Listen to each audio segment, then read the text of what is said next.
نحمده نحمده ونصلي على رسوله الكريم اما بعد فاعوذ بالله من الشيطان الرجيم بسم الله الرحمن الرحيم اللهم صل على سيدنا محمد النبي الأمي وعلى آلہ وبارک وسلم۔ شروع اللہ کے نام سے جو بڑا مہربان اور نہایت رحم کرنے والا ہے۔ بیس قرآنی وظائف کی طرف سے ہمارے تمام بہن بھائیوں کو السلام علیکم ورحمۃ اللہ وبرکاتہ۔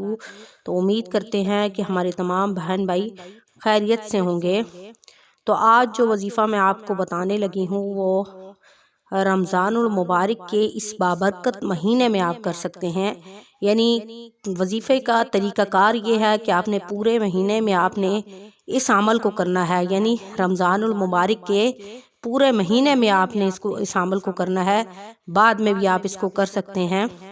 تو ویڈیو شیئر کرنے سے پہلے آپ سے ریکویسٹ کرنا چاہوں گی کہ اگر آپ ہمارے چینل پر نئے ہیں یا پہلی دفعہ ہمارے چینل کو سن رہے ہیں تو ہمارے چینل کو لائک کریں، شیئر کریں، سبسکرائب کریں تاکہ ہر آنے والی ویڈیو آپ کو مل سکے۔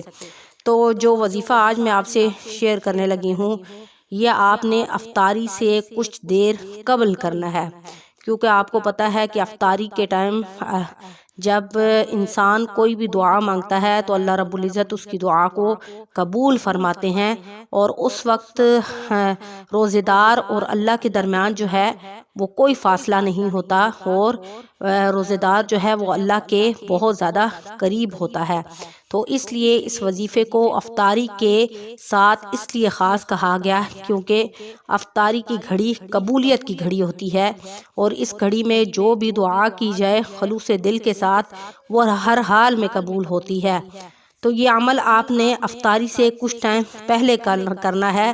یہ عمل آپ صلی اللہ علیہ وسلم نے اپنی زندگی میں خود بھی کیا اور صحابہ اکرام کو بھی اس عمل کے کرنے کا حکم دیا۔ تو وہ کون سا عمل ہے؟ تو وہ عمل ہے کہ جس چیز کی تمہیں چاہت ہو، ضرورت ہو، یعنی کسی چیز کی وجہ سے تم پریشان ہو، تو رمضان المبارک کے اس بابرکت مہینے میں افطاری سے پہلے جو بھی اپنے رب سے دعا مانگو گے وہ ہر حال میں انشاءاللہ قبول ہوگی۔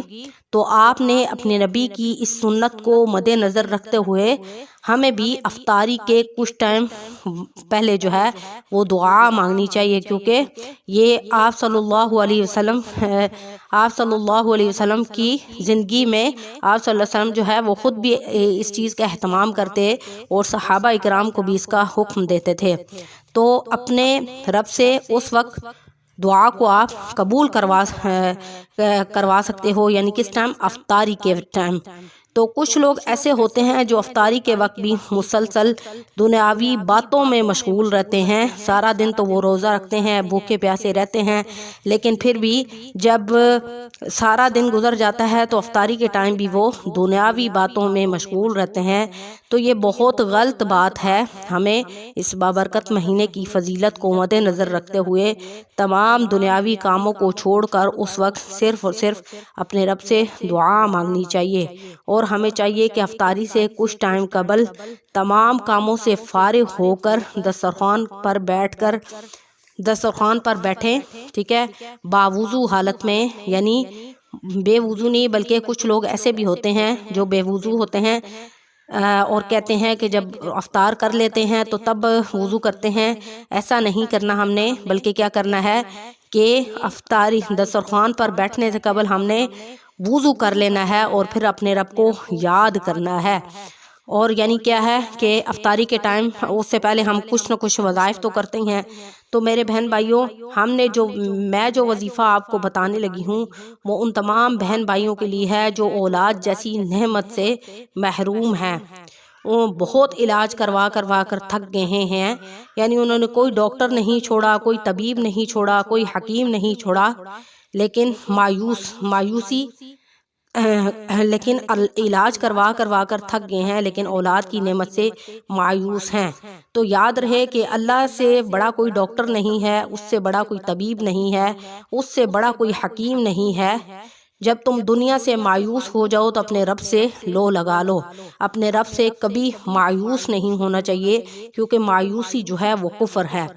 ٹھیک ہے، تو ایسے میرے بہن بھائی جو اولاد جیسی نعمت سے محروم ہیں، وہ خلوص دل کے ساتھ اس بابرکت مہینے میں اس مجرب عمل کو کریں، تو انشاءاللہ آپ خود دیکھیے گا کہ اس مہینے میں اللہ رب العزت آپ کو اولاد جیسی نعمت سے نوازیں گے۔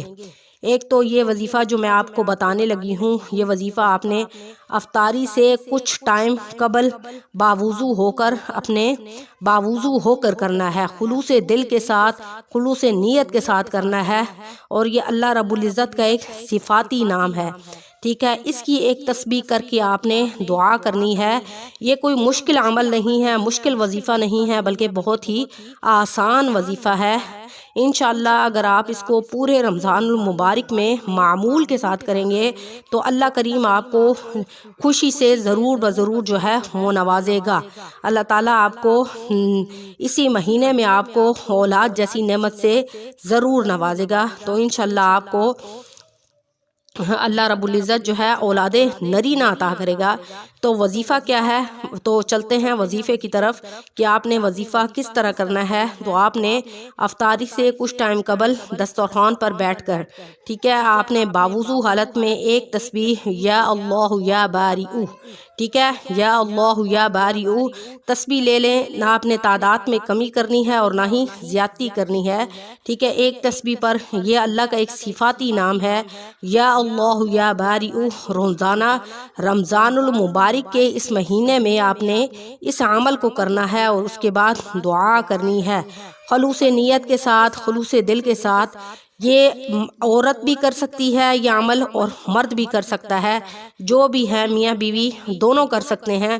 اگر چاہے اگر عورت بھی کرے اور مرد بھی کرے اور دونوں جو ہیں انشاءاللہ اس کے بعد دعا کریں، تو آپ دیکھیے گا کہ اللہ کریم جو ہے اس مہینے کی بابرکت فضیلت کی وجہ سے آپ کو اولاد جیسی نعمت سے نوازیں گے، بلکہ اولاد نہیں بلکہ اولاد نرینہ جیسی نعمت سے نوازیں گے۔ اور وظیفہ کرنے کے بعد آپ نے گڑ گڑا کے اللہ رب العزت سے دعا کرنی ہے، تو انشاءاللہ اللہ رب العزت آپ کی دعا کو ضرور قبول فرمائیں گے۔ اور یہ وظیفہ آپ نے رمضان المبارک کے پورے مہینے میں کرنا ہے، بعد میں بھی آپ کر سکتے ہیں، لیکن یہ کیونکہ آپ کو پتہ ہے کہ یہ مہینہ جو ہے دعائیں قبول کرنے کا مہینہ ہے، اور اس مہینے میں اللہ رب العزت سے جو بھی دعا مانگی جائے وہ ہر حال میں قبول فرماتے ہیں۔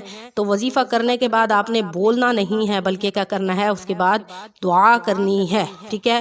تو انشاءاللہ یہ وظیفہ بہت مجرب ہے، بہت آزمودہ ہے، بہت لوگوں نے اس وظیفے کو کیا ہے، اور انشاءاللہ امید ہے کہ آپ بھی اس عمل کو خود بھی کریں گے، اور ہمارے بہن بھائی جو اس چیز سے اس نعمت سے محروم ہے ان کو بھی بتائیں گے تاکہ وہ بھی اس عمل کو کریں۔ تو انشاءاللہ نیکسٹ ویڈیو کے ساتھ آپ کی خدمت میں حاضر ہوں گے۔ وآخر دعوانا ان الحمد للہ رب العالمین۔ السلام علیکم ورحمۃ اللہ وبرکاتہ۔